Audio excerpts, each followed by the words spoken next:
welcome back to my channel. So today we are going to continue our chapter number 2, examples of exercise 2.12.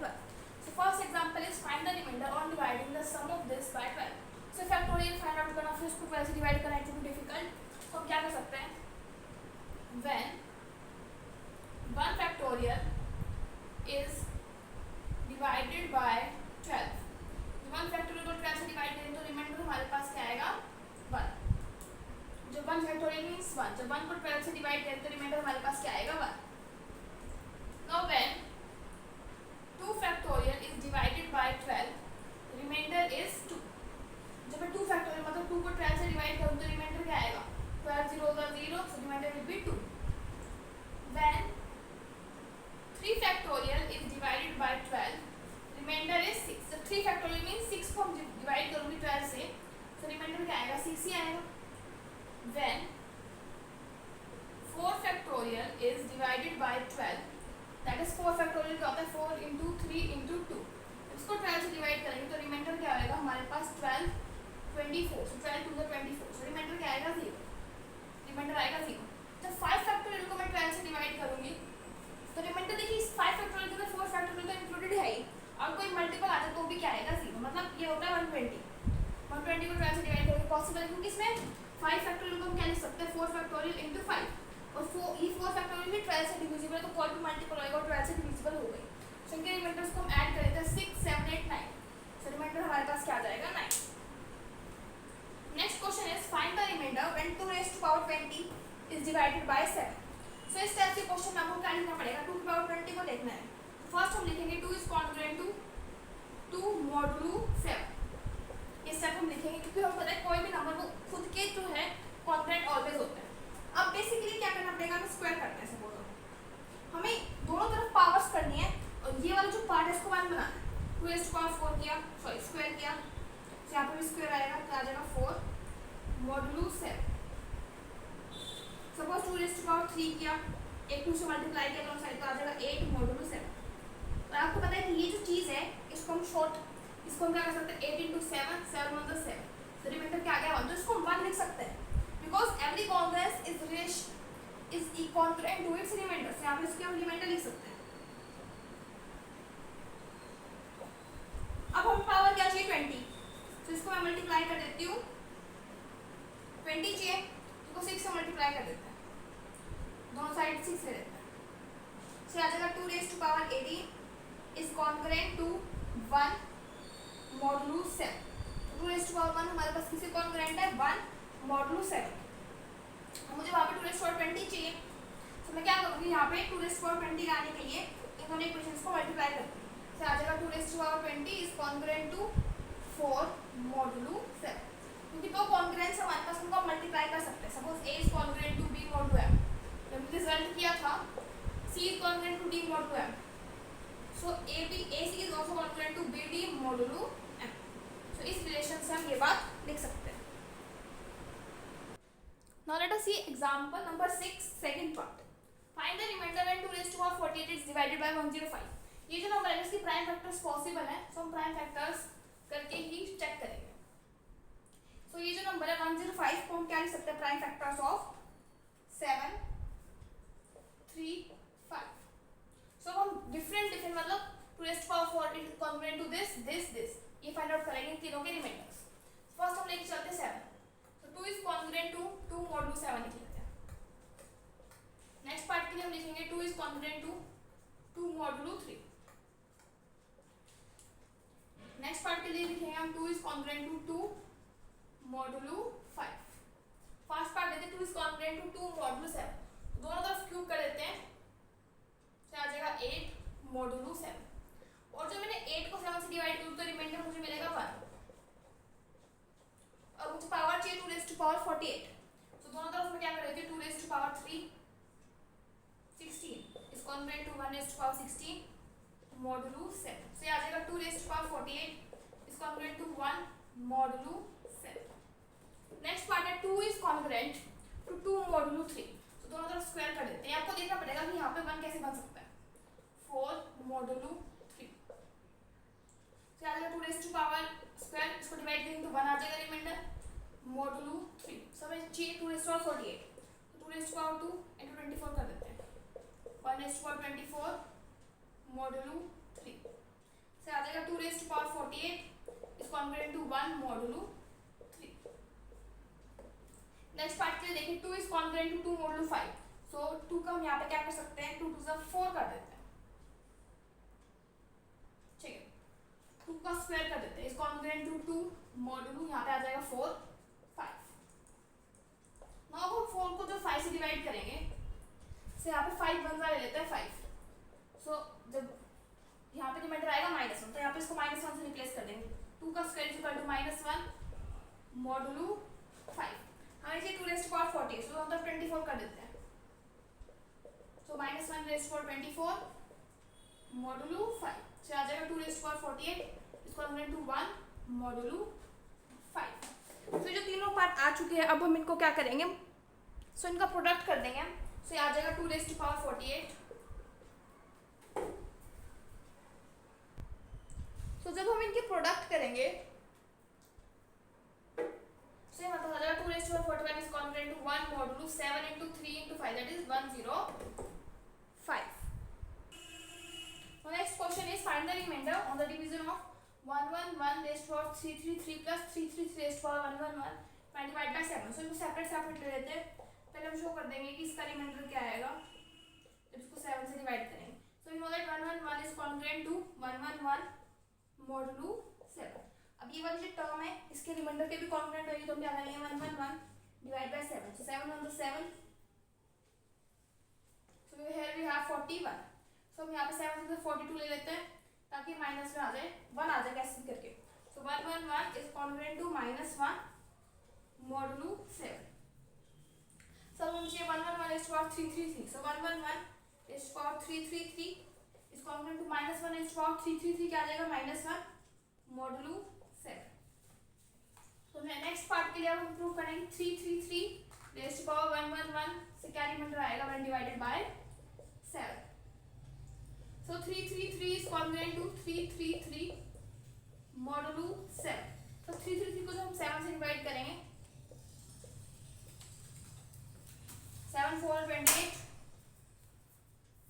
यहाँ पे आ जाएगा 53, sorry 63, 53 आएगा। सो 7 6 जा 42 और 7 7 जा 49, यहाँ पे रिमाइंडर आ जाएगा 4। तो 333 इज कॉन्ग्रुएंट टू 4 मॉडुलू 7। अगर आप इसको यहाँ पे 856 पे लेना चाहे, यहाँ पे आ जाएगा -3, तो उससे भी आप सॉल्व करना चाहे तो कर सकते हैं, लेकिन यहाँ पे -3 और 4 में कोई थोड़ा सा कम सा फर्क है, तो मैंने पॉजिटिव क्वांटिटी लिया। अब हम यहाँ पे क्या कर देते हैं, क्यूब कर देते हैं दोनों तरफ, 4 क्यूब दैट इज 64 मॉडुलू 7। तो 64 को मैंने 7 से डिवाइड किया तो रिमाइंडर क्या आएगा 1। 333 raised to power 3 is congruent to 1 modulo 7। सो हम पावर क्या चाहिए 111, सो इसकी पावर कर देते हैं हम 3 3 9 3 7 21, सो पावर कर देते हैं 1 raised to power 37। सो यहाँ से हमारे पास दो कॉन्ग्रुएंस आ चुके हैं। अब हमें दोनों का एडिशन चाहिए, तो इसको ऐड करेंगे ना, तो यहाँ देखिए क्या आएगा, जब हम इनको ऐड करेंगे 113 मॉडुलू 333 प्लस 333 रेज़्ड टू पावर 111 -1 + 1, तो क्या बन जाएगा 0 0 मॉडुलू 7। तो उसका रिमाइंडर क्या आएगा हमारे पास 0। So let us see example number 8. Find the remainder obtained by dividing 3 raised to power 181 by 70. So we know that 3 is congruent to 3 मॉडुलू 70। 3 raised to power 4 करते हैं, तो आ जाएगा 81 मॉडुलू 70। तो इसको 17 को 81 से डिवाइड करेंगे तो रिमाइंडर हमें मिलेगा -4 मॉडुलू 70।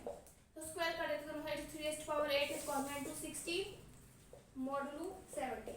तो आ जाएगा 3 raised to power 8 is congruent to -1 modulo 70। तो हम बेसिकली आ जाए 3 raised to power 181। तो देखिए यहाँ पे 181 को हम 8 से डिवाइड करते हैं, 8 2 16 से आ जाएगा 21, 8 2 16 आ जाएगा 5। तो इसको 22 कर देते हैं दोनों साइड पावर, से आ जाएगा 3 raised to power 8 2 16 into 70 is congruent to 1 modulo 70। अब बची 5, तो 5 हम कैसे लाएंगे, दोनों तरफ हम इसको, अब 3⁵ चाहिए तो पहले मैं इसको इस इक्वेशन से मल्टीप्लाई कर देती हूँ, इस वाली इक्वेशन से, या फिर डायरेक्ट इससे मल्टीप्लाई कर देती हूँ क्योंकि ये भी 3⁴ में ना, तो ये हमारे पास 3⁻180 बन जाएगा।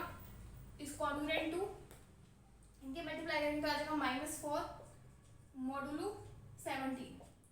सो इसको 3 से मल्टीप्लाई कर देते हैं इस पूरी इक्वेशन को, 3⁻181 बन जाएगा इज इक्वल टू -12 मॉडुलो 70। 3 से मल्टीप्लाई करें तो फिर 3⁻181 चाहिए। अब यहाँ पे माइनस हम नहीं छोड़ते तो इन दोनों को ऐड कर देते हैं, दैट इज या फिर डिवाइड कर लो, सो -12 70 70 मतलब 70, सो 5 मॉडुलो 70। सो रिमाइंडर हमारे पास क्या आ जाएगा यहाँ पे 5। Next question is if n is composite and n is greater than 4 तो n - 1 फैक्टोरियल जो है वो 0 मॉडुलो n होएगा।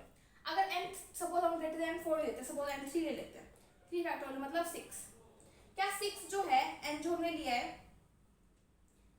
तो यहाँ पे इस इक्वेशन पुट करते हैं, 2 is congruent to 0 modulo 3 factorial mean 6। क्या ये पॉसिबल है, ये पॉसिबल नहीं है। सो अगर हम n बड़ा ले 4 से, सपोज 5 ले लिया, so we have here 4 factorial is congruent to 0 modulo n के लिए हमने 5 फैक्टोरियल, सो ये होल्ड करेगा हमारे पास। यहाँ पे हम n 5 भी नहीं ले सकते क्योंकि n जो है वो कंपोजिट है, 5 नहीं ले सकते। सपोज मैंने 4 ही ले लिया, तो आ जाएगा 3 factorial is congruent to 0 modulo 4, and अगर 4 लिया तो 3 factorial is congruent to 0 modulo 4। So ये कंडीशन हमारे पास क्या करती है, होल्ड करती है।